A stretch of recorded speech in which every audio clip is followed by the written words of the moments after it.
today called Archelaus, in Macedonia. And he also brought the best painter, Zeuxis, who painted the palace of Archelaus. And that is the foundation and beginning of Macedonian painting in this area. During Philip II's reign, the city also became the most important center of political life at the time. It became a home of Hellenism, Greek culture. It was in this atmosphere of art and politics that the young Alexander grew up. His father knew the value of education. Alexander, like all the princes, there were other male princes, were brought up in a traditional manner in what was called the School of Pages, from the age of 14 to 18. And in this period they learned not only the art of war and hunting, but also they learned philosophy. What the Greeks called philosophy, we would call culture, really. And the king employed the best philosopher he could get, who was in fact Aristotle. And so Aristotle taught Alexander and the other princes. So the influence of Aristotle was very great, particularly perhaps in Alexander's appreciation of Greek literature, the Greek poets, Homer and so on. The Iliad was his favorite reading.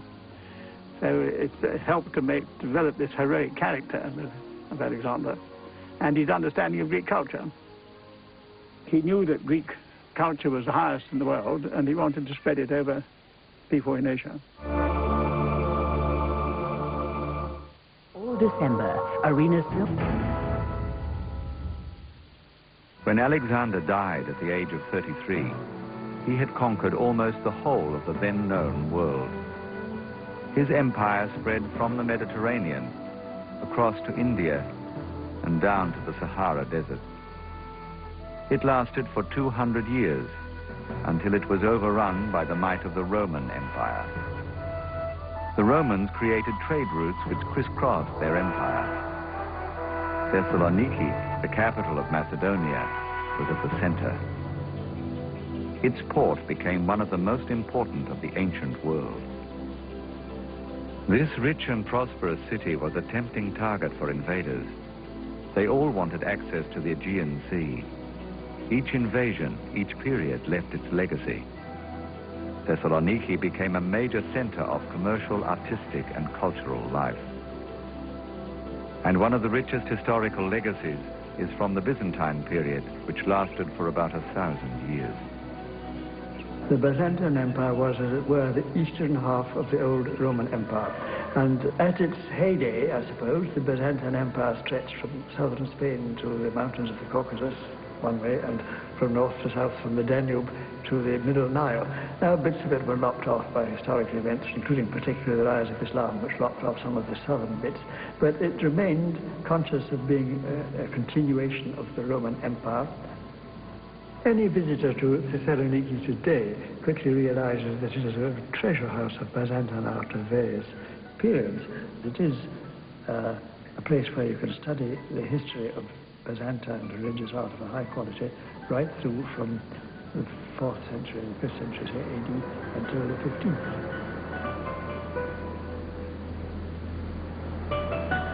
As the Roman Empire began to weaken around the 3rd century AD, it accepted Christianity as its official religion.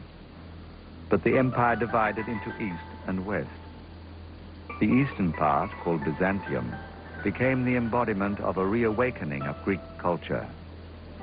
The Byzantine Empire, as it became known, had its capital in Constantinople, today known as Istanbul.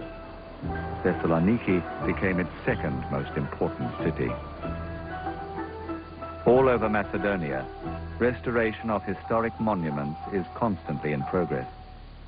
Huge amounts of government money are spent to preserve the cultural treasures. Thessaloniki's St. Sophia is one of the most important early Christian churches in Greece. Its restoration is nearly complete. Pelagia Kotsakis Astronidou is the architect responsible for the preservation of all the Byzantine and Ottoman legacies of the city. Thessaloniki is a city from the prehistory time. There is a continuity, let's say, till the modern era. You go and buy things, everyday food, let's say, and you feel that you walk on the same streets of the Byzantine or Ottoman period. That's a feeling that is very important for me.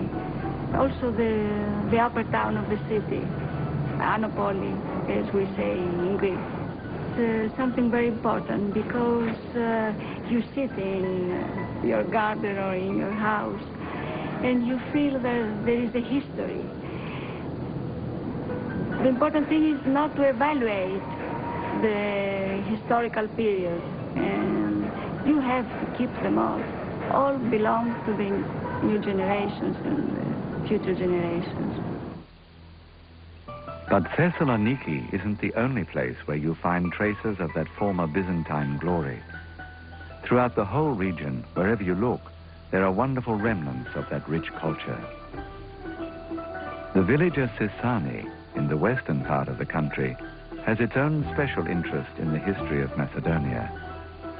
Around 30 years ago, a bulldozer accidentally uncovered some ruins. Recently, the villagers have done something about it. Κάποια στοιχεία στο μοναστήρι είχαμε.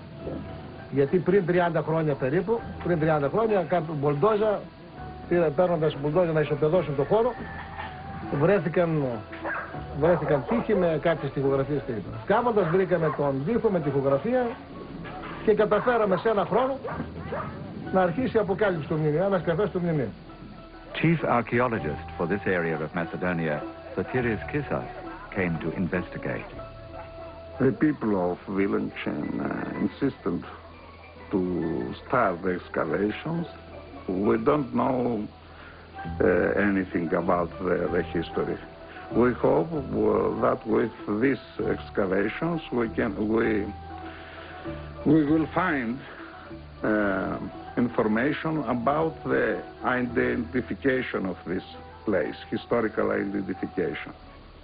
These are remains from Greek Middle Byzantine Basilica, dating from 10th or 11th century. We don't know exactly the date until this day. And this basilica is very important from the historical point of view. Here the remains, we have remains from fresco painting with a very rare decorative subjects. And now we conserve the finds.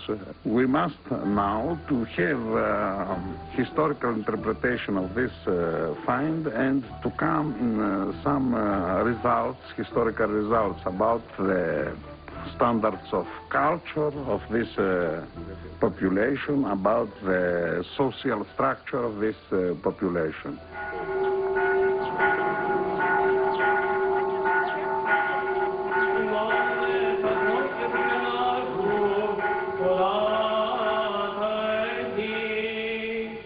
While the archaeologists try to understand the life and culture of past centuries, they may very well find that little has changed today.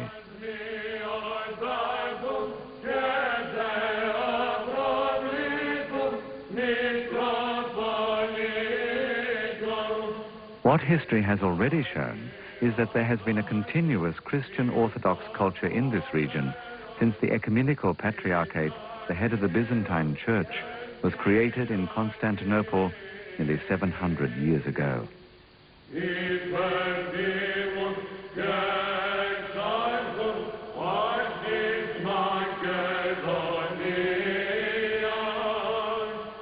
The influence of the powerful Byzantine Empire in Macedonia is easy to see. Here on this beautiful peninsula is Mount Athos, the holy mountain. With 20 monasteries, 1,700 buildings, 15,000 icons, and 100,000 square meters of illustrated walls, it is one of the greatest cities of Christendom in the world. And it's been the seat of religious and political power for centuries. Mount Athos is a very important monastic center of the Orthodox Church. It was under the protection of the Byzantine emperors, who granted money and protection to the monks of Mount Athos. The monks not only from the Greeks from Byzantium, but monks coming from different countries.